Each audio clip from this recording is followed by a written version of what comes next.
Egg വെച്ചിട്ട് ഒരുപാട് variety items നിങ്ങൾ കഴിച്ചിട്ട് എഗ് ഷാക്ഷുക നിങ്ങൾ കഴിച്ചിട്ടുണ്ടോ? പേരും കിടലാണ്, കാണാനും അടിപൊളിയാണ്, കഴിക്കാനും നല്ല ടേസ്റ്റ് ആണ്. ഇത് ചിലപ്പോൾ നിങ്ങൾ ഉണ്ടാക്കിയിട്ടുണ്ടായിരിക്കും. അങ്ങനെയാണെങ്കിൽ നിങ്ങൾ ഇതിനെ വിളിക്കുന്ന പേരൊന്ന് കമന്റ് ചെയ്യണം. അപ്പൊ നമുക്ക് റെസിപ്പിയിലേക്ക് പോകാം. അതിനു മുന്നേ ഈ ചാനൽ നിങ്ങൾ ആദ്യമായിട്ട് കാണുകയാണെങ്കിൽ ചാനൽ സബ്സ്ക്രൈബ് ചെയ്യാനും സപ്പോർട്ട് ചെയ്യാനും മറക്കരുത്.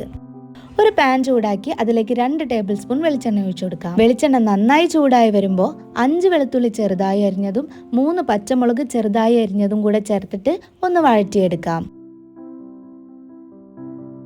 ഇതിലേക്ക് 2 മീഡിയം സൈസുള്ള സവാള ചെറുതായി അരിഞ്ഞതും ഇത് പെട്ടെന്നൊന്ന് വാടി കിട്ടാൻ വേണ്ടിയിട്ട് 1/4 ടീസ്പൂൺ ഉപ്പും കൂടെ ചേർത്തിട്ട് വീണ്ടും ഒന്ന് വഴറ്റി കൊടുക്കാം. ഒരു 3 മിനിറ്റ് മീഡിയം ഫ്ലെയിമിലിട്ടിട്ട് ഉള്ളി ഒന്ന് വഴറ്റി കൊടുക്കുമ്പോഴേക്കും ഉള്ളിയുടെ കളറൊക്കെ മാറി വന്നിട്ടുണ്ടായിരിക്കും. ഈ സമയത്ത് ഒരു മീഡിയം സൈസുള്ള തക്കാളി ചെറുതായി അരിഞ്ഞതും കൂടെ ചേർത്തിട്ട് ഒരു 1-2 മിനിറ്റ് ഒന്ന് വഴറ്റി കൊടുക്കാം. ഇനി ഇതിലേക്ക് വീണ്ടും ഒരു മീഡിയം സൈസുള്ള തക്കാളി മിക്സിയുടെ ജാറിൽ നന്നായിട്ട് അരച്ചെടുത്തതും കൂടെ ഇതിലേക്ക് ചേർത്ത് കൊടുക്കാം. തക്കാളി ഉള്ളി നന്നായി വാടി വരുമ്പോൾ നമുക്കിതിലേക്ക് കുറച്ച് മസാലപ്പൊടികൾ ചേർത്ത് കൊടുക്കാം.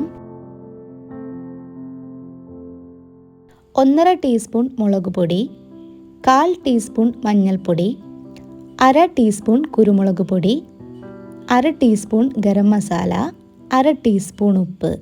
ഇവയെല്ലാം ചേർത്തിട്ട് മസാലയുടെ പച്ചമണം മാറി വരുന്നത് വരെ ഒന്ന് വഴറ്റി കൊടുക്കാം. എണ്ണയിൽ കിടന്നിട്ട് എല്ലാം ഇപ്പം നല്ലപോലെ മിക്സ് ആയിട്ടുണ്ട്. ഇനി ഇതിലേക്ക് 3 മുട്ട പൊട്ടിച്ചൊഴിച്ചു കൊടുക്കാം. അതിനു മുന്നേ നമ്മൾ ഉണ്ടാക്കിയ ഈ ഒരു സവാളേൻ്റെ മിക്സ് ഉണ്ടല്ലോ, അതിനെ ഒന്ന് ലെവൽ ചെയ്ത് കൊടുക്കാം. എന്നിട്ട് കയ്യിൽ വെച്ചിട്ട് ഇതുപോലെ ചെറിയ ചെറിയ ഗ്യാപ്പ് ഉണ്ടാക്കി കൊടുക്കുന്നുണ്ട്. നമ്മളിവിടെ 3 മുട്ടയാണ് എടുത്തിട്ടുള്ളത്. അപ്പോൾ 3 ഗ്യാപ്പ് ഉണ്ടാക്കിയിട്ട് ആ ഓരോ ഗ്യാപ്പിലേക്കും മുട്ട ഇതുപോലെ ഒന്ന് ഒഴിച്ചു കൊടുക്കാം. ഇളക്കി കൊടുക്കരുത് കേട്ടോ. ഇങ്ങനെയാണ് നമ്മുടെ ഷക്ഷുക ഉണ്ടാക്കുന്നത്.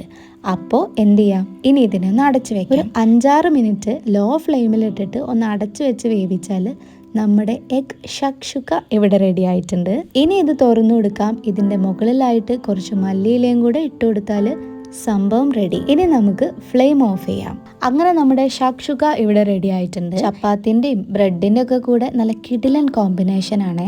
അപ്പോൾ ഇങ്ങനെ ട്രൈ ചെയ്യാത്തവരാണെങ്കിൽ എന്തായാലും ഒന്ന് ട്രൈ ചെയ്ത് നോക്കുക. പിന്നെ എപ്പോഴും പറയുന്നത് പോലെ വീഡിയോ ഇഷ്ടപ്പെട്ടാൽ ചാനൽ സബ്സ്ക്രൈബ് ചെയ്യാനും സപ്പോർട്ട് ചെയ്യാനും മറക്കരുത്.